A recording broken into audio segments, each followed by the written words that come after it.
Hey, did you drop this? Oh, ooh. Winnie, how's your new boyfriend?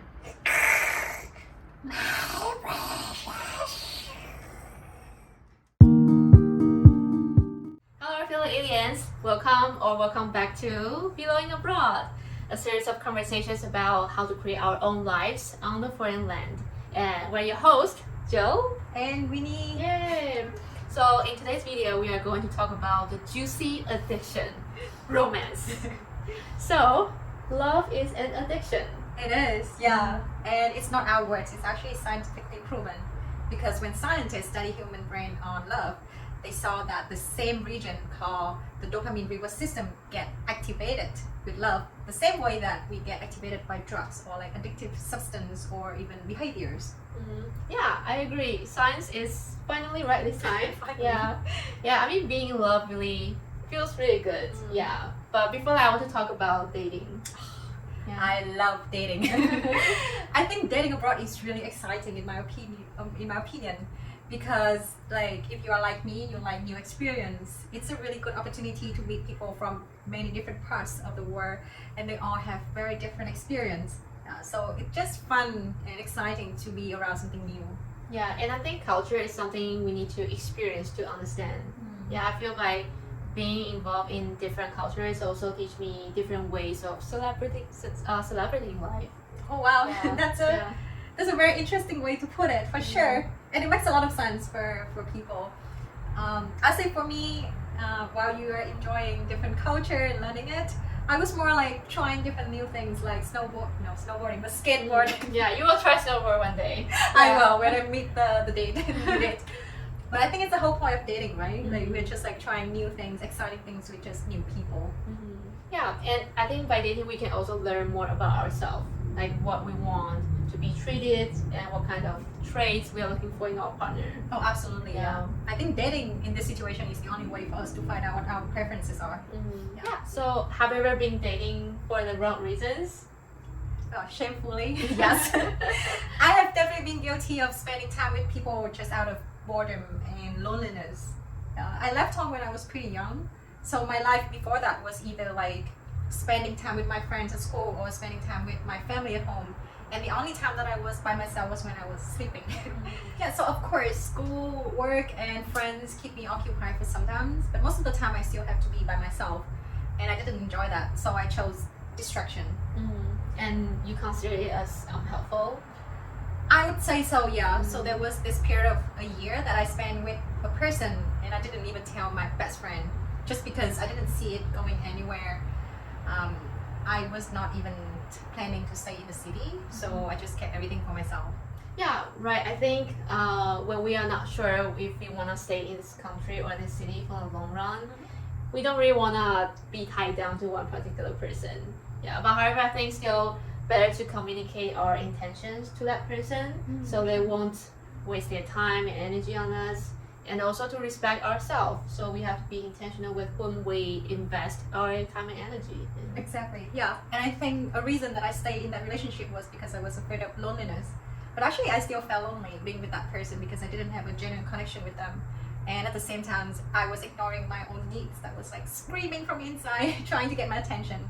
Yeah, so I think it's not helpful at all to just like being in a relationship when I don't feel the genuine connection was there. Yeah, I think it's quite common nowadays because our life is full of distractions everywhere.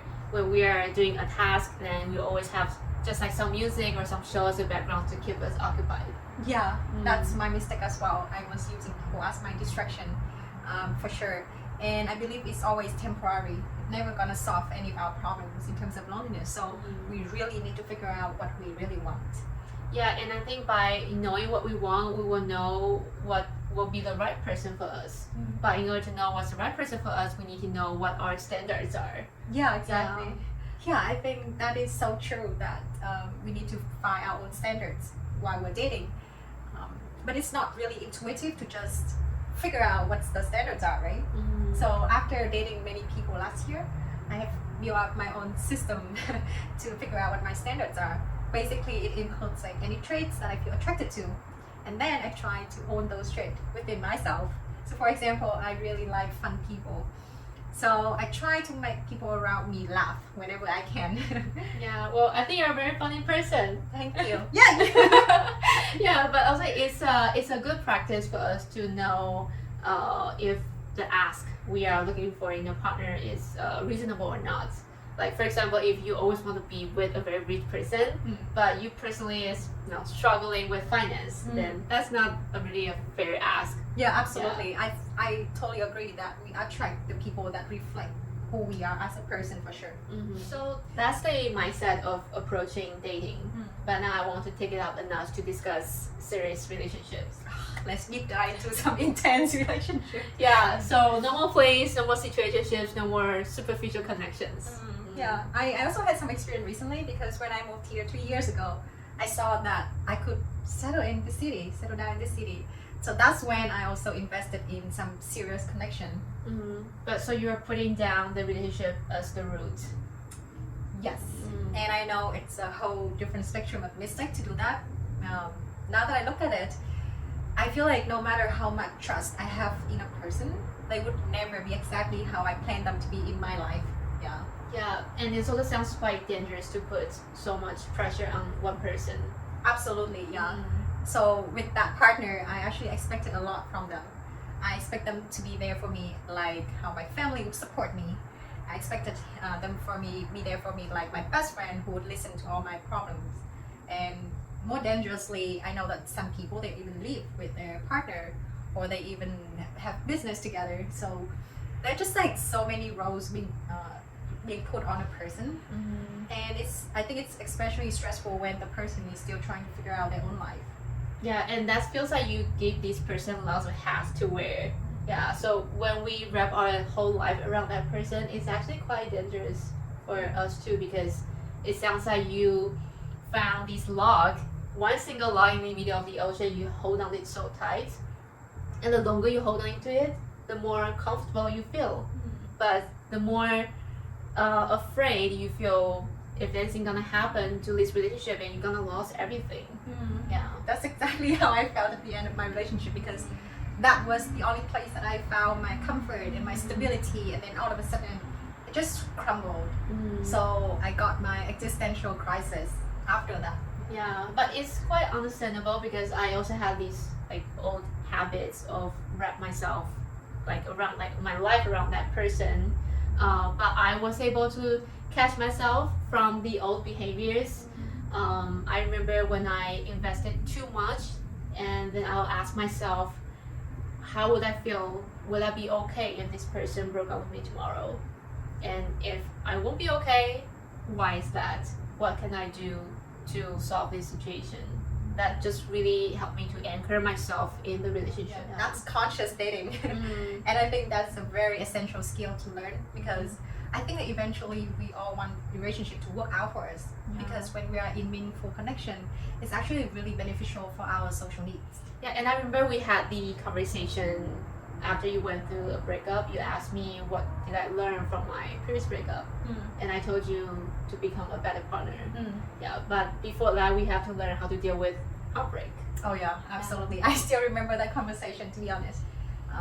Recently I have actually seen a lot of people going through the same thing. The difference that I witnessed was they had their family being physically there for them to support them. I totally understand that with my choice to come to live in another country, I cannot have my family as my support system anymore. So that means I have to build my own support system within myself so that I can feel this unconditional nurturing and love whenever I have to go through a situation like that. Yeah, that reminds me of my spiritual guru. Tracy Millen said, love yourself the way you want the person to love you, and do for yourself the way you want the person to do for you. Oh, yeah. That's really accurate in my situation as well. Because at that time, I just want someone to be there and soothe me, because I was feeling way too much. So I learned to soothe myself in many different ways. So I talk to myself when I have my video on, so that I can feel like I'm having conversation, when I can be the most authentic and honest with myself. I also journal down a lot because I just want to unload a lot of confusion and like racing thoughts and heavy emotion just like out of my body, just to feel lighter. Yeah, but I also remember you write poems too. I did. I still do. Yeah, I feel like unpleasant feelings can actually awaken some creative parts within me. Yeah, but that's also how people do art therapy. Because by engaging our mind, our hands into an activity, it really grounds us in the moment. Yeah, but so what else do you do to overcome the heartbreak? I would say that I had developed a strong goal, my personal goal for myself, because only by having something to hold on to right now that I can keep myself staying alive, to be honest. I feel like it's really important because that's the reason I would not abandon myself or my journey on this country just because one person stopped coming along with me. Right, that's important. I think we all need more than one person to be there as our community. Like we've all been the absent friends when we are in a relationship, but we both agree that it's very important to have a full community to be there for us. Yeah, I agree. Yeah, and so here's the emergency toolkit for entering a relationship is to know ourselves, know what we need, and to know our goals, and to have a solid community to support you, and to know what kind of traits you're looking for in a partner and be those traits. Yeah, absolutely. I think it's really important that we are providing you this toolkit right now so that it can prepare you to become a ready partner whenever a good relationship comes to us. Yeah. I hope that you enjoyed this video today. Please leave a comment down below about what you have in your toolkit with us so that we can all share it together in our community. Yeah, and that's the end of our video. We hope you enjoyed it. Don't forget to subscribe and leave a comment. We will see you in our next video. Bye-bye. Bye. It's a long one. Oh. Have time? Invest. Oh my god. You're doing maybe take 3. Oh, it's okay. Okay. Oh my god, my friend's not working at all.